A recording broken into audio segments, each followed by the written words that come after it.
বড় ছেলে তো স্কুলে চলে গেছে, ছোট ছেলে রাপ্তার আম্মাজি আজকে আমাকে বাদাম ভাজা করে দাও, বাদাম ভাজা খাবো। ছোট ছেলের আবদার তো পূরণ করতেই হয়, মা দায়িত্ব, দায়িত্বটা তো কতটাই নাই বড়। যারা মা হয়েছো তারাই বোঝে একমাত্র যে মা শব্দটা শুনতে কতটাই ভালো লাগে, আর মা যে দায়িত্বটা সেটাও কত বড়। মা এমনই একটা জিনিস, তাই না, দুনিয়াতে মানে সব কিছুই ত্যাগ করতে পারে, সব কিছুই মানে কুরবান করে দিতে পারে, একমাত্র শুধু তার ছেলে মেয়েদের মানে ভালোবাসাতেই পড়ে, তাই না।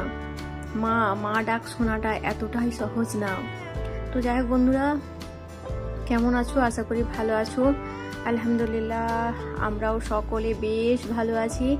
তো আজকে রান্না হবে চিংড়ি মাছ খসলা শাক দিয়ে একটা গামাখা তরকারি হবে, তার সাথে আরও হবে ফুলকপি হবে, আর হচ্ছে গিয়ে সজনে ডাঁটা বলছি, মানে লাউ ডাঁটা, আলু, টমেটো, আর হচ্ছে গিয়ে ফুলকপি একটা তরকারি, চিংড়ি মাছ দিয়ে আর একটা তরকারি। আজকে একটু নিউ রেসিপি ট্রাই করলাম, তাই না।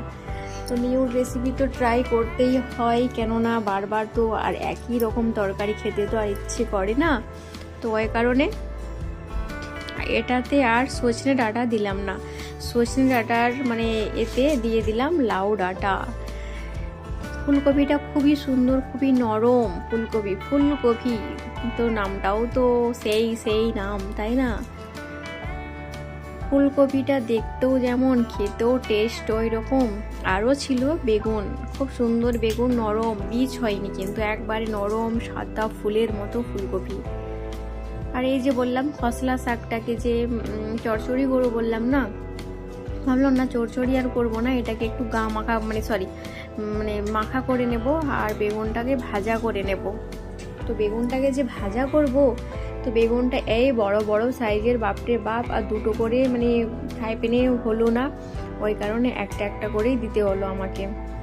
তোমার রান্না বান্না পুরো কমপ্লিট এখন। আর এই যে হচ্ছে মানে লাউ ডাঁটা, চিংড়ি মাছ, ফুলকপি, আলু দিয়ে একটা তরকারি, আর এটাতে হচ্ছে গিয়ে বেগুন ভাজা করেছিলাম, একটু খেয়েছি, গরম গরম বেগুন ভাজা একটু খেয়ে নিয়েছি আগে, তারপরে সব কাজগুলোকে সারলাম। তো এখন যাব ছাদে, ছেলে দেখেছো, ছেলে অনেক মানে আদর করে করে যাচ্ছে, আম্মাজি আমাকে বাদাম ভাজা করে দিতে হবে। বাদামের কৌটো নিয়ে বসে আছি, এই বড় সাইজের কৌটোটাকে নিয়ে আছে, কিসে বাদাম ভাজা করব। তো ভাবলাম উনুনটাকে নাই ধরিয়ে দিই, উনুনটাকে তো অনেক দিন থেকে ইউজ করা হচ্ছে না, এরকমভাবেই ছিল উনুনটা। তো এই বড় সাইজের একটা হাঁড়ি বসিয়ে দিলাম, দেখতে পারছো এই বড় সাইজের হাঁড়িটাতে বাদাম এখন ভাজা হবে। ছেলের আবদার, আম্মাজি বাদাম ভাজা করে দাও। তো এই যে বাদাম ভাজা করব, তার জন্য ছেলে নিয়ে চলে এসেছে একটু বালি যদি গরম করে দেয়া হয় না, বালি গরমে কিন্তু বাদাম ভাজাটা খেতে টেস্ট অনেক ভালো লাগে। কেউ লবণ দিয়েও ভাজে, যার মানে বালি পাওয়া যায় না তারা লবণ দিয়েও ভাজে, লবণ দিয়ে বেশিরভাগ ভাজে, বালি দিয়ে খুব কমই ভাজে। তো আমি এখন ট্রাই করলাম এখন মানে বালি দিয়েই। তো এই যে এইগুলো বাদামগুলো ভাজা হয়ে গেছে, ওটাকে এখন নামিয়ে নিলাম।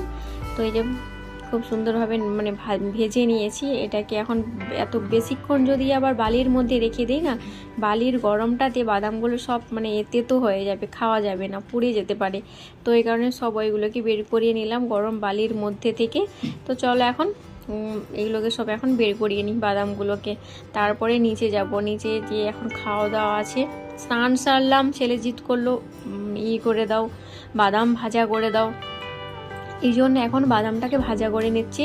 তো গরম গরম তো বেগুন মানে ভাজা তো আছে, তার সাথে আরও একটু করব বেগুনি ছাকার জন্যে এইখানে ফেটিয়ে নিলাম বেসনকে ভালো করে ফেটিয়ে দিয়ে দিলাম কালো জিরে।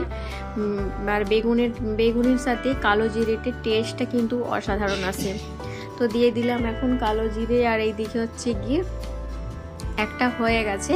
তো এটাকে এখন তুলে নেব, তারপরে খেতে বসবো। এখন প্রায় 2:30টার মতো বেজে গেছে, তোমাদের দাদা ভাই চলে আসবে।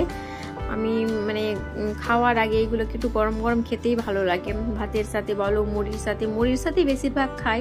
তো আমরা আজকে ভাতের সাথে ট্রাই করলাম। তো চলো, আর অনেকটাই তো মানে লেট হয়ে গেছে আজকে। এই যে এসে গেছে বড় মশাই, এসে গেছে, বড় ছেলে আছে, আমি আছি, ছোট ছেলে, সবাই এখন খেতে বসে গেলাম। ছেলে গেছিলো স্কুলে, ও আজকে টিফিনে বাড়ি চলে এসেছে।